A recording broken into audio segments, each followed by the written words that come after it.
On Tuesday, April the 4th, A's Guardians. Oakland had 3,407 fans as announced attendance. I'll say that again. 3,407 fans. Forget Major League Baseball attendance. 3,400 fans was worse than 11 Triple-A games that day.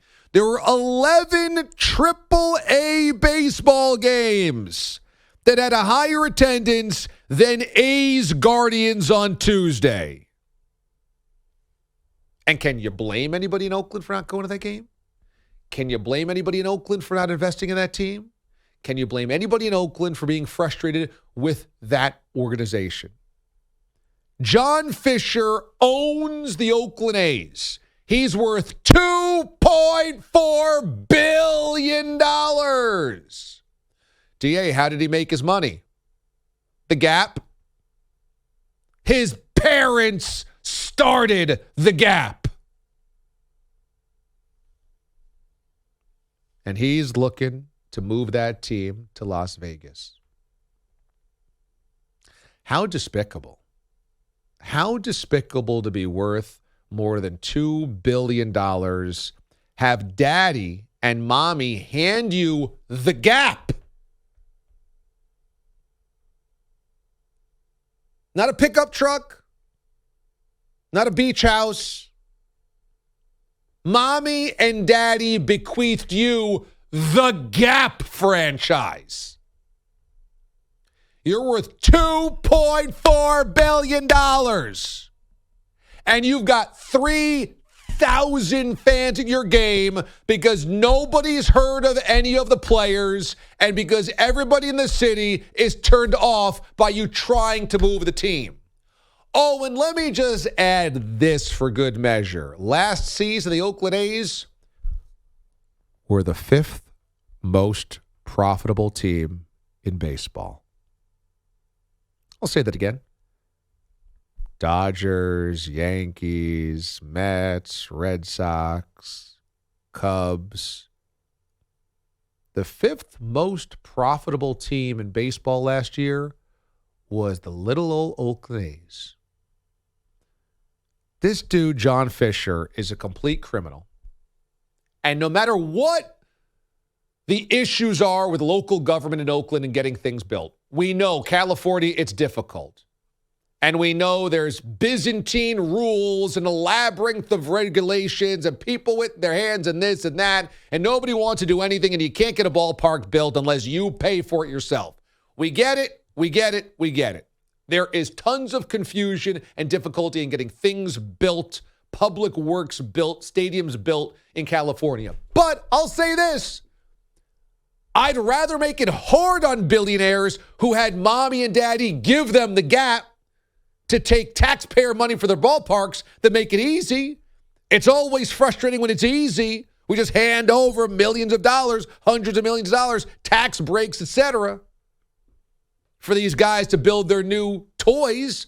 I'd rather it be difficult. But no matter what, Fisher's not trying, and they're being an embarrassment.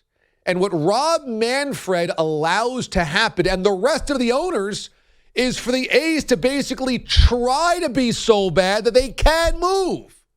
That's what the attempt here is. We'll be so bad, everybody will hate us, nobody will show up, then we'll have the evidence that we have to move. And in the meantime, we'll just steal all of the money from revenue sharing, not invested into anything. So we'll be rich, and we'll look for a place while de-incentivizing anybody from showing up to go to a new place. I mean, this is a disgrace. Really, this is a professional sports disgrace. The Oakland A's had 3,400 paid attendance. Whereas, what does that mean for actual attendance? What could that have meant if it was 3,400 paid? I mean, at least a third of that is not showing up. At least. Because that means whatever companies are left in Oakland that have season tickets that can't give them out, that at least is a third. Or season ticket holders that didn't go to that game. Right, exactly. I mean, there might have been 1,000 people in the stands of a professional Major League Baseball game. Because it's an old football stadium, is also the biggest stadium, so it makes it so ugly and awful, too. 1,000 people at Fenway would be scarce. 1,000 people at the Oakland Coliseum. What is that? It just looks like the employees at the Oakland Coliseum.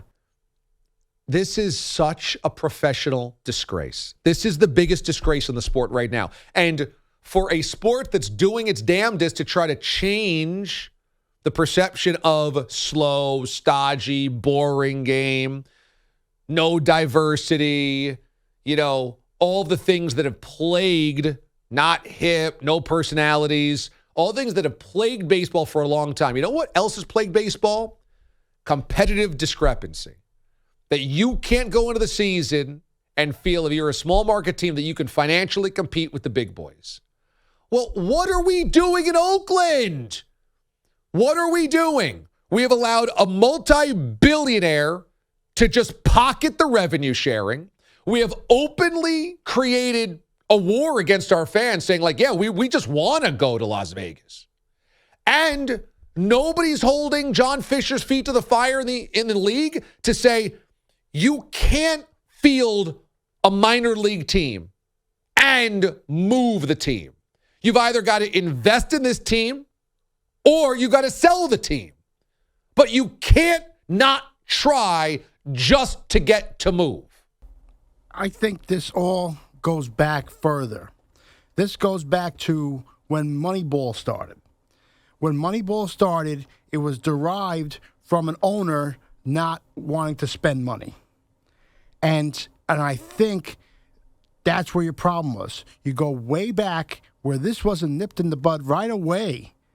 No, instead it was celebrated. It was celebrated. Now you have a problem where an owner is not going to spend the appropriate money, and it's blame the Padres, it's blame the Mets, it's blame all these other owners that are spending money. Meanwhile, it's like you say, competitive disgrace. Not even trying on the field. They should move. This should have been settled years ago, though, and we wouldn't have had this issue. Put a floor in and take care of this problem right away. You have to have a floor of spending if you're going to revenue share. If you're going to allow the A's and the Marlins and the Rays and whoever to take percentage of the cuts of revenue, you have to force them to spend it. You have to. The fact that the A's were the 5th most profitable organization last year in Major League Baseball is insane. It's insane. They can draw flies to games, but be profitable? Huge issue. Enormous issue. Absolutely impossible to sell fans that this is a sport worth investing in. I mean, this is like something out of the 1970s where, before we had millions of dollars pumped in through television rights and internet rights and merchandising rights, when every team just makes money. That's just anybody that cries poor in Major League Baseball is doing it wrong. Well, they're just lying. They're not even doing it wrong. You can't have this. You cannot have a professional franchise draw 3,000 paid for a baseball game. It's also not just hurting the A's, though. It hurts the league from... how do you feel about this? I don't know how... We just went through the pandemic. It is always going to be remembered, and we were thankful sports came back. The biggest problem with watching sports during the pandemic was lack of atmosphere, and the games without crowds are more boring in every other sport. Not that you need sellouts, and it's also part of the reason spring football, frankly, sucks, as much as we've tried to pump it on the show, because you watch the games, and the games at St. Louis look really good, but it's why last year when you're having a bubble in Birmingham and nobody's at the games, it sucks. We don't want to watch sports on our TV anymore with zero crowd representation. So even if your team is playing in Oakland, that's a shutoff in a long baseball season. Even if it's your own team visiting them, it's completely boring and not eclectic on TV. It's a sin what they've done to that baseball market. It's just a sin because A's fans have been there for a long time. They showed up in the 70s when the A's were good. They showed up in the 80s when the A's were good. They showed up in the early 2000s when the A's were good. They've always gone in the last 25 years to an outdated football stadium that was never made for baseball anyway. It was multi-purpose. And then when the Raiders came back, they totally killed it so that there was no charm and no baseball part of it whatsoever in the stadium. And they've dragged the city and the fan base through the mud for multiple decades, and now are just spitting in their face. We're not even going to try to win. We know you're not going to show up. We're trying to move the team, and we're making money hand over fist. It's the most offensive thing in professional sports right now, is how the A's are allowed to do this. It's a big scam. And you know what a big example of it is? Billy Beane. Go to Billy Beane and look at how he had the opportunity to go run the Mets. He said no, like it could be a family thing or whatnot, but he's staying in Oakland. Why would you stay in Oakland? It has to be because guys in the front office like that, and he has, I think, an ownership stake too, are getting compensated. Meanwhile, everything else is getting nickel and dime across the board. There it is, right there. It's a big scam. It's a big scam, and before I hear anything about adding teams, this has to be taken care of. They were so quick to take care of it with Montreal. You got to take care of it with Oakland. It's a good point. It's a good point. They figured out the solution to Montreal as quickly as they needed to. I think we found the boss job for Pete. He's got to go run the A's. Run the A's. Oh, I'll tell you, that I would love to. Give me the chance to run the A's. I run it for free. DA, you like the baseball schedule. You hate the baseball schedule coming out in August. He'd have next year's schedule done in May, though. I've had the 2025 roster DA would be ranting on Pete scheduling baseball. The sin is that if they were to build that ballpark near the water that they've had renditions of, people would show up. Oakland is a good sports town. Oakland showed up for the Warriors for how many years when they sucked? They filled Oracle when it sucked. Before they had Steph Curry. Filled. Baseball fans have gone to a football stadium for their entire lives. Imagine going to a baseball ballpark. If they got a new stadium, it would work. In fact, Oakland, without the Raiders around, and with the Warriors having moved over to San Francisco, would absolutely rally around that team as ours. They're trying to brand it that way, but they're not giving them any reason to actually come to the park.